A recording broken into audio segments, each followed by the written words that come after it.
नमस्कार बच्चों, इस वीडियो लेक्चर में हम आपको बताएंगे टैबुलेशन मार्क्स के बारे में। जो टैबुलेशन होने वाला है मार्क्स का, आपको पता होगा कुछ दिन पहले भी सीबीएसई का जो एग्ज़ाम था क्लास 10th का, उसको कैंसिल कर दिया गया था। ठीक है, कोविड की वजह से, क्योंकि कोविड के केसेस बहुत ज़्यादा भारत में बढ़ गए हैं। तो उसके बाद क्या हुआ था कि बहुत सारे लोग सोचने लग गए थे कि किस तरीके से मार्क्स आगे दिए जाएंगे, मतलब जो बोर्ड का रिज़ल्ट बनेगा वो किस तरीके से बनेगा। तो सीबीएसई ने वो चीज़ आज 1 मई को डिक्लेयर कर दी है। तो उसके बारे में आज हम लोग पूरी चर्चा करेंगे। एक एक पॉइंट मैं बहुत अच्छे से आपको एक्सप्लेन करूँगा, पूरी बातें बताऊँगा कि किस तरीके से कितना परसेंटेज आपका प्री बोर्ड का रहेगा, कितना परसेंटेज टेस्ट का रहेगा, या जो भी आपके पास इंटरनल असेसमेंट्स थे वो किस तरीके से हम लोग उसको इंक्लूड करेंगे, सीबीएसई किस तरीके से उसको इंक्लूड करवाएगा।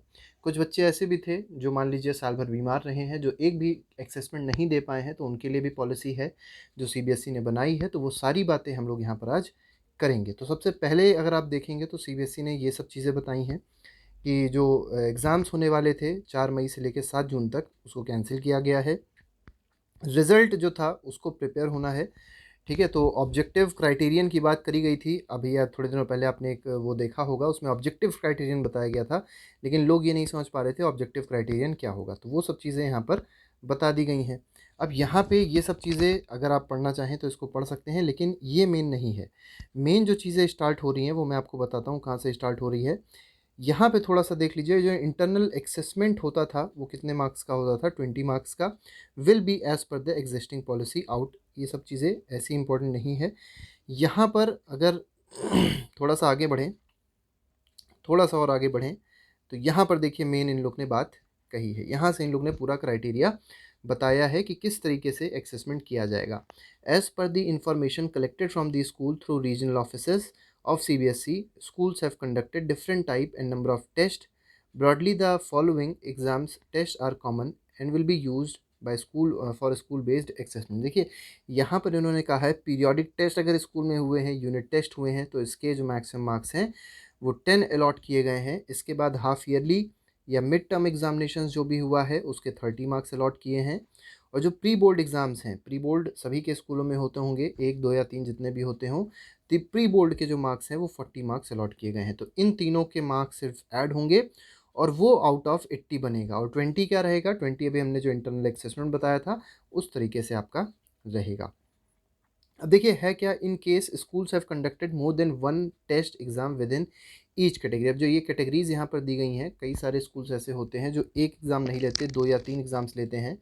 उनके लिए क्या किया है, द रिजल्ट कमेटी में fix the weightage to be given to each test within the category subject to overall maximum marks for that category. ठीक है, मतलब एक तरीके से एवरेज लिया जाएगा तीनों का, ऐसे आप लोग कह सकते हैं।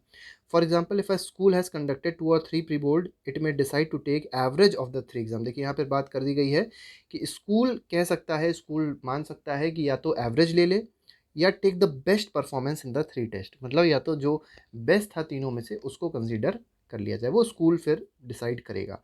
ज़्यादातर स्कूल्स यही करेंगे कि जो बेस्ट होगा उसको ही लिया जाएगा। नेक्स्ट पॉइंट देख लेते हैं, there are some schools where one or more of the 3 categories have not been conducted, जहाँ पर ऐसा नहीं हुआ है। Further there may be differences in terms of mode of conduct of examination. अब देखिए हर स्कूल में जो ऑनलाइन एग्जामिनेशन कंडक्ट हुए थे या जो ऑफलाइन एग्जामिनेशंस कंडक्ट हुए थे वो अलग अलग तरीके से हुए थे। किसी के यहाँ पेपर टफ आता है, किसी के यहाँ पेपर इजी आता है, तो किसी के यहाँ मार्किंग टफ होती है, तो किसी के यहाँ मार्किंग भी इजी होती है। तो इसके लिए भी सीबीएसई ने बहुत सारी गाइडलाइंस दी हैं। Also, it is possible that some of the student may not have appeared in any of some of the examinations conducted by the school। तो देखिए ऐसा भी होता है कि कई बार बच्चे एब्सेंट भी रहे हैं क्योंकि कोविड का टाइम चल रहा था। तो इसके लिए भी क्या गाइडलाइंस है उनके बारे में यहाँ पॉइंट नंबर 12 में बताया गया है। In all the above cases result committee, देखिए एक रिजल्ट कमेटी बनेगी, ये ऊपर लिखा हुआ था, उसमें 7 मेंबर्स रहेंगे, जिसमें से 5 मेंबर स्कूल के रहेंगे और 2 मेंबर्स आउटसाइडर रहेंगे। ये ये 5 मेंबर जो रहेंगे, मेन सब्जेक्ट्स जो कि Hindi, English, math, science, social science रहता है उसके रहेंगे, और 2 जो मेंबर्स रहेंगे वो बाहर के स्कूल के आएंगे। ठीक है, तो ये जो कमेटी है, जो रिजल्ट कमेटी है, वो कंस्टिट्यूट करी जाएगी स्कूल में। ठीक है, will have to address these challenges based on the analysis and study of the situation prevailing in the school. मतलब जो भी सिचुएशन बच्चे की रही है या जो स्कूल में सिचुएशन रही है उस हिसाब से वो कमेटी डिसाइड करेगी कि बच्चे को मार्क्स कितने देने चाहिए। ठीक है, तो इस तरीके से 80 मार्क्स का उसका असेसमेंट होगा, लेकिन ऐसे बहुत ही कम केसेस देखने को मिलेंगे। The aim should be to cover as broad as range of assessment objectives as possible, मतलब ज़्यादातर बच्चों को इसमें कवर कर लेना है, कोई भी बच्चा छूटने को ना पाए। The rational of criteria should be well thought out objectives and should be documented in form of rational document, मतलब डॉक्यूमेंट के फॉर्म में इसको सबको रखा जाएगा, मुँह जवानी कुछ नहीं होगा। ठीक है, अब 80 मार्क्स के हिसाब से होगा, ये तो पता ही है। थोड़ा सा डिटेल्स देख लेते हैं। Where all the 3 categories of test have not been conducted by the school. अब देखिए, जब कुछ ऐसे स्कूल्स होंगे जहाँ पर हमने जो 3 कैटेगरीज बताई थी, उनमें से हो सकता है किसी के यहाँ सिर्फ एक ही कैटेगरी का एग्ज़ाम हुआ हो, किसी के यहाँ हो सकता है दोनों कैटेगरी का हुआ हो, या किसी के यहाँ हो सकता है तीनों का हुआ हो। तो जिसके यहाँ तीनों का हुआ है वो तो ठीक है, लेकिन अगर मान लीजिए 2 ही कैटेगरी का एग्ज़ाम हुआ है या सिंगल कैटेगरी का एग्ज़ाम हुआ है, तो उनके लिए जो बातें हैं वो नीचे बताई गई हैं। In cases where students have not अब यहाँ पे स्टूडेंट अगर अपीयर नहीं कर रहा है, तब उसके लिए क्या होगा, ये सब बातें यहाँ पर। Committee should in all cases clearly record. देखिए यहाँ क्या कहा गया, फिर से कमेटी की बात आ रही है कि कमेटी क्या करेगी, सब कुछ रिकॉर्ड करेगी और डिसाइड करेगी, डिसीजन को जो भी करेगी उसको राइटिंग में रखा जाएगा।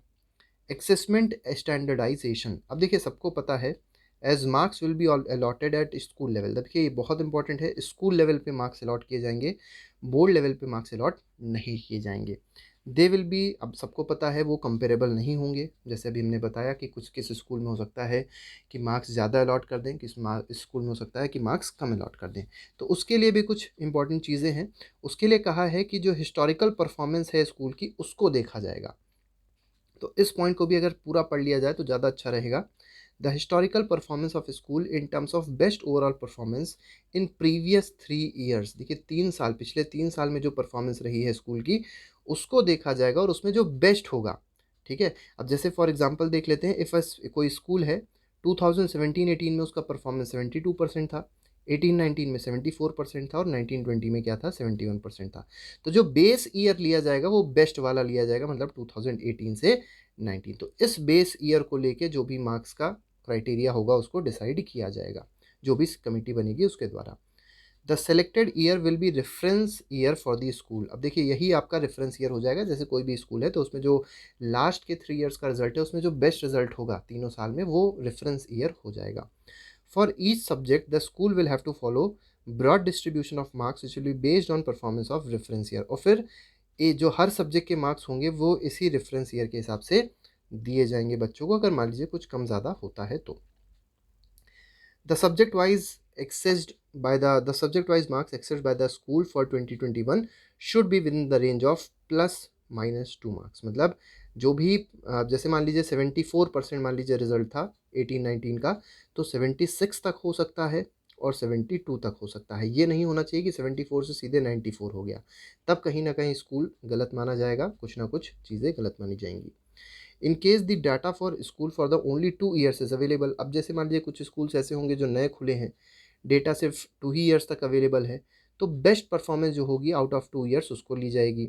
लेकिन कुछ स्कूल्स ऐसे भी जिनका कोई भी डेटा जिनके पास अवेलेबल नहीं होगा, उनके लिए क्या होगा, तो उनके लिए सीबीएसई बोर्ड जो है वो क्राइटेरिया डिसाइड करके उनको बताएगा स्टेट लेवल पे।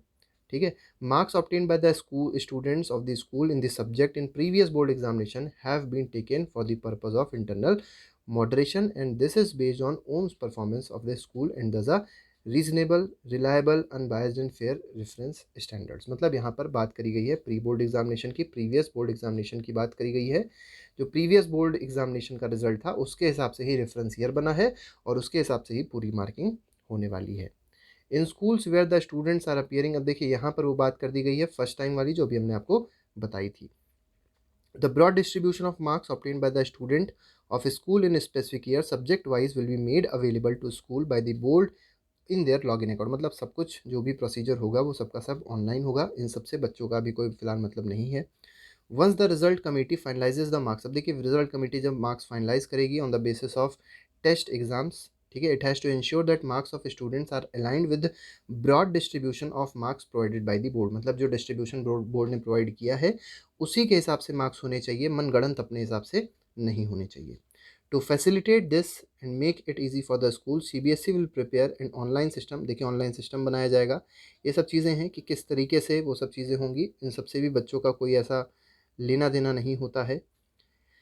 अब यहाँ पर जो बात करी गई है, the second difference of moderation will be average marks for the school in the board examination of reference year. As stated earlier, the subject-wise marks accessed by the school in 2021 should be range of plus minus 2 marks.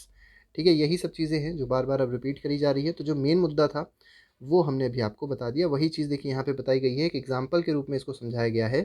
If average marks obtained by in mathematics and science was 62 and 66। अब देखिए जैसे मान लीजिए जो आपका reference year है उसमें जो एवरेज मार्क्स मिले हैं बच्चों को, वो कितने मिले हैं, 62% मिले हैं या 66% मिले हैं रेफरेंस ईयर में। तो मैथमेटिक्स जो 2021 में एक्सेस किया जाएगा वो कितना हो जाएगा, 62 प्लस माइनस 2 हो जाएगा। मतलब 62 में से माइनस 2 कर दीजिए वो मिनिमम हो जाएगा, और 62 में से प्लस 2 कर दीजिए वो मैक्सिमम रेंज होनी चाहिए। ठीक है, ये ऐसा नहीं है कि बेटा किसी बच्चे की रेंज है, ये ओवरऑल स्कूल की रेंज है। इस बात को आपको याद रखना है। जो बच्चा 98 के लायक है, 99 के लायक है, 95 के लायक है, वो उसको उसी हिसाब से मार्क्स मिलेंगे। ठीक है, तो इसके लिए ज़्यादा किसी बच्चे को परेशान होने की ज़रूरत नहीं है। तो इसी तरीके से पूरा पूरा क्राइटेरिया ये चलेगा। Both these checks will be available in online system once the uploaded. ये सब चीज़ें आपके लिए नहीं है फिलहाल, ये सब आप चाहें तो आप लोग पढ़ सकते हैं। रिकॉर्ड्स के बारे में है। यहाँ पर थोड़ी सी बात इसने ये भी कही है कि सीबीएसई जो है रिकॉर्ड्स को वेरीफाई कभी भी कर सकता है, एक टीम भी बना सकता है डॉक्यूमेंट्स को वेरीफाई करने के लिए। Process of allocating marks uploaded to ensure the correctness of the same. मतलब कोई भी स्कूल अपने हिसाब से मार्क्स को नहीं दे सकता है, इसको आपको याद रखना है। तो जैसे आपके प्री बोर्ड में मार्क्स थे उसी के हिसाब से कहीं ना कहीं आपको मार्क्स अलॉट किए जाएंगे जो भी आपने एग्ज़ाम्स दिए होंगे। ठीक है, इसके बाद data once uploaded will be final, ये सब चीज़ें हैं। अब देखिए candidates not appeared in any assessment, ये बहुत इंपॉर्टेंट है। इस पॉइंट को थोड़ा सा देख लेते हैं। If any candidate has not appeared in any of the assessment conducted by the school में कंडक्ट। अब देखिए यहाँ पर बात करी गई है कि स्कूल कंडक्ट कर सकता है ऑफलाइन या ऑनलाइन या टेलीफोनिक और 1-to-1 असेसमेंट और record documentary evidences to certify the recommendation.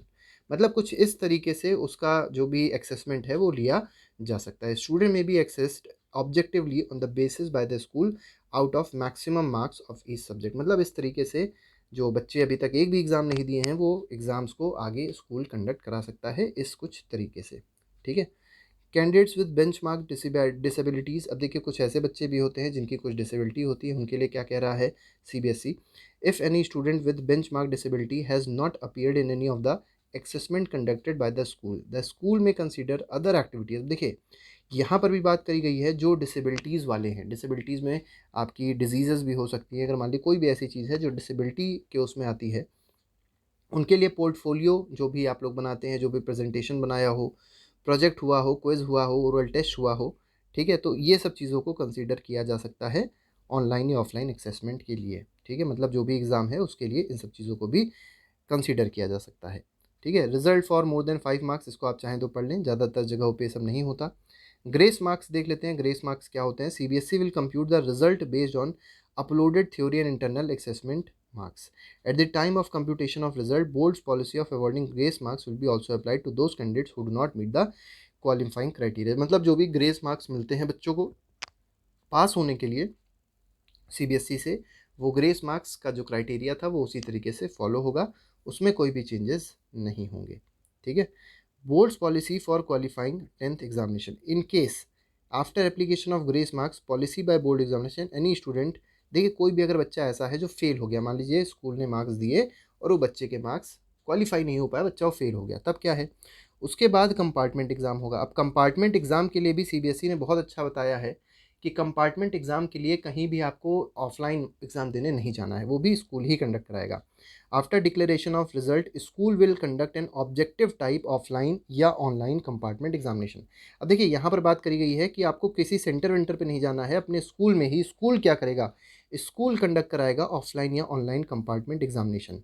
ठीक है, जो भी सैम्पल के क्वेश्चन पेपर आए थे उसके हिसाब से ऑफलाइन या ऑनलाइन जो ऑब्जेक्टिव टाइप क्वेश्चन होंगे वो एग्ज़ाम में आएंगे, और फिर उस हिसाब से जो भी बच्चा होगा उसको एक्सेस किया जाएगा। ठीक है, और इसके बाद फिर बच्चे को 11th क्लास में एडमिशन भी मिल जाएगा।